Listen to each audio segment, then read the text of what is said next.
Good morning, ನಮಸ್ಕಾರ. ಇವತ್ತು ನಾನು ಖಾರ ಪೊಂಗಲ್ ಮಾಡ್ತಿದ್ದೀನಿ. ಇದಕ್ಕೆ ಹೆಸರುಬೇಳೆ ಒಂದು ಲೋಟದಷ್ಟು ತಗೊಂಡು ಸ್ವಲ್ಪ ಲೈಟ್ ಬ್ರೌನ್ ಆಗೋವರೆಗೂ ಹುರ್ಕೊಳ್ಳಿ.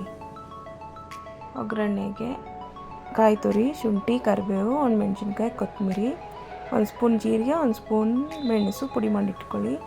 ಈಗ ಹೆಸರುಬೇಳೆ ಎಷ್ಟು ತೊಗೊಂಡಿದ್ರಿ ಅಷ್ಟೇ ಪ್ರಮಾಣದಲ್ಲಿ ಅಕ್ಕಿ ಕೂಡ ತೊಗೊಂಡು ಚೆನ್ನಾಗಿ ವಾಶ್ ಮಾಡಿ ಒಂದು ಕುಕ್ಕರ್ಗೆ ಹಾಕ್ಕೊಂಡು ಸ್ವಲ್ಪ ಅರಿಶಿನ ಪುಡಿ ಕೂಡ ಹಾಕ್ಕೊಂಡು 2 ವಿಜಿಲ್ ಬರ್ಸ್ಕೊಳ್ಳಿ.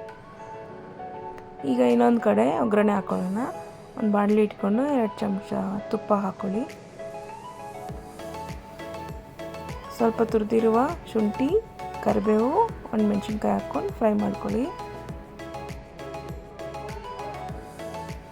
ಈಗ ಮೆಣಸು ಮತ್ತು ಜೀರಿಗೆ ಕೂಡ ಹಾಕ್ಕೊಂಡು ಫ್ರೈ ಮಾಡ್ಕೊಳ್ಳೋಣ. ಇಲ್ಲಿ ನಾನು ಹಿಂಗೆ ಹಾಕೋದು ಮರ್ತ್ಕೊಂಡಿದ್ದೀನಿ, ನೀವು ಹಾಕಿ.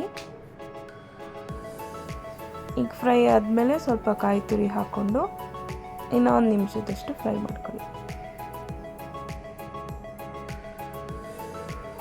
ಈಗ ಇನ್ನೊಂದು ಸ್ವಲ್ಪ ಅರಿಶಿನ ಹಾಕ್ಕೊಂಡು ಸ್ಟವ್ ಆಫ್ ಮಾಡ್ಕೊಳ್ಳೋಣ. ಇದನ್ನು ಬೇಯಿಸಿಟ್ಕೊಂಡಿರುವ ಅನ್ನ ಮತ್ತು ಬೇಳೆ ಜೊತೆಗೆ ಬೆರೆಸ್ಕೊಳ್ಳೋಣ. ಈ ಬಾಳಿಗೆ ಇನ್ನೊಂದು ಸ್ವಲ್ಪ ನೀರು ಹಾಕಿ ಇದ್ರ ಜೊತೆ ಮಿಕ್ಸ್ ಮಾಡಿ. ನೀವು ಪೊಂಗಲ್ ಕನ್ಸಿಸ್ಟೆನ್ಸಿ ನೋಡ್ಕೊಂಡು ಹಾಕ್ಕೊಳ್ಳಿ. ತೆಳುವಾಗಬೇಕು ಅಂದರೆ ಇನ್ನೊಂದು ಸ್ವಲ್ಪ ನೀರು ಆ್ಯಡ್ ಮಾಡ್ಕೊಳ್ಳಿ. ನಾನು ಇನ್ನೊಂದು ಸ್ವಲ್ಪ ಆ್ಯಡ್ ಮಾಡ್ಕೊಂಡಿದ್ದೀನಿ. ಈಗ ರುಚಿಗೆ ಉಪ್ಪು ಹಾಕ್ಕೊಂಡು ಚೆನ್ನಾಗಿ ಮಿಕ್ಸ್ ಮಾಡ್ಕೊಳ್ಳಿ. ಒಂದು ಕುದಿ ಬಂದಮೇಲೆ ಸ್ಟವ್ ಆಫ್ ಮಾಡ್ಕೊಳ್ಳೋಣ.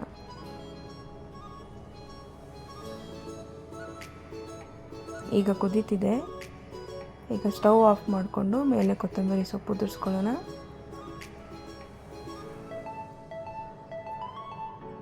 ಮೇಲೆ ಇನ್ನೊಂದು ಚಮಚ ತುಪ್ಪ ಹಾಕ್ಕೊಂಡು ಮಿಕ್ಸ್ ಮಾಡ್ಕೊಳ್ಳಿ. ಈಗ ಬಿಸಿ ಬಿಸಿಯಾದ ಖಾರ ಪೊಂಗಲ್ ಸವಿಯಲು ರೆಡಿ ಇದೆ. ಹೇಗಿದೆ ಹೇಳಿ ಕಮೆಂಟ್ ಮೂಲಕ ತಿಳಿಸಿ. ಸಬ್ಸ್ಕ್ರೈಬ್ ಆಗಿ. Thank you.